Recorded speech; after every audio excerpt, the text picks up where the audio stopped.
Francis മാർപ്പാപ്പ കാലം ചെയ്തു. 88 വയസ്സായിരുന്നു. ഫെബ്രുവരി 14 മുതൽ ശ്വാസകോശ അണുബാധയെ തുടർന്ന് വത്തിക്കാനിലെ ആശുപത്രിയിൽ ചികിത്സയിലായിരുന്നു ഫ്രാൻസിസ് മാർപ്പാപ്പ. ശ്വാസതടസ്സം അനുഭവപ്പെട്ടതിനെ തുടർന്നായിരുന്നു 88-കാരനായ പാപ്പയെ ആശുപത്രിയിൽ പ്രവേശിപ്പിച്ചത്. തുടർന്ന് നടത്തിയ പരിശോധനയിൽ അദ്ദേഹത്തിന്റെ 2 ശ്വാസകോശങ്ങളിലും ന്യൂമോണിയ ബാധിച്ചതായി കണ്ടെത്തിയിരുന്നു.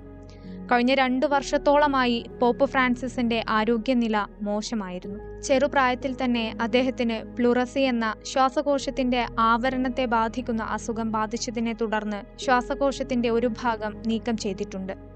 2013 ഫ്രാൻസിസ് മാർപ്പാപ്പ ആ ചുമതലയേൽക്കുന്നത്. ബെനഡിക്ട് 16 മാർപ്പാപ്പ രാജിവെച്ചതിനെ തുടർന്നായിരുന്നു അത്. മാർച്ച് 13 ഇറ്റാലിയൻ സന്യാസിയും കവിയുമായ വിശുദ്ധ ഫ്രാൻസിസ് ഓഫ് അസീസിയുടെ സ്മരണാർത്ഥം ചേർന്ന പേപ്പൽ കോൺക്ലേവിന് ശേഷം പോപ്പ് ബെനഡിക്റ്റിന്റെ പിൻഗാമിയായി അദ്ദേഹം തെരഞ്ഞെടുക്കപ്പെട്ടു.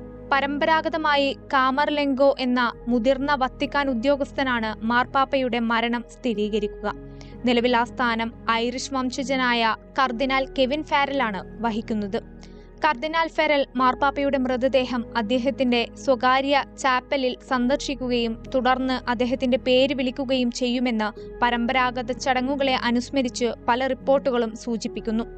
എങ്കിലും മെഡിക്കൽ മാർഗങ്ങളിലൂടെ ഡോക്ടർമാർ മാർപ്പാപ്പയുടെ മരണം സ്ഥിരീകരിക്കാനും സാധ്യതയുണ്ട്.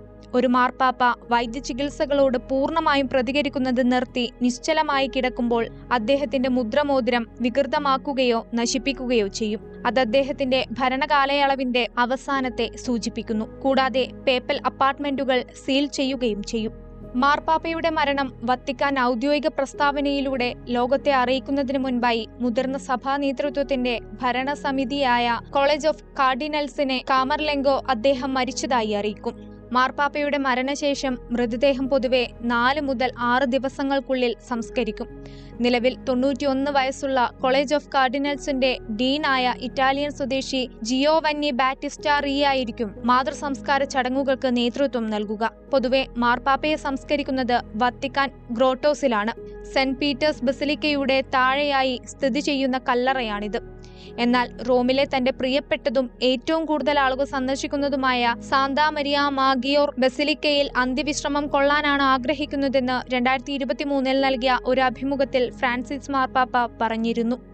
മാർപ്പാപ്പയുടെ മരണശേഷം ദുഃഖാചരണം 9 ദിവസം നീണ്ടു നിൽക്കുമെന്ന് പൊളിറ്റിക്കോയിലെ റിപ്പോർട്ട് വ്യക്തമാക്കുന്നു.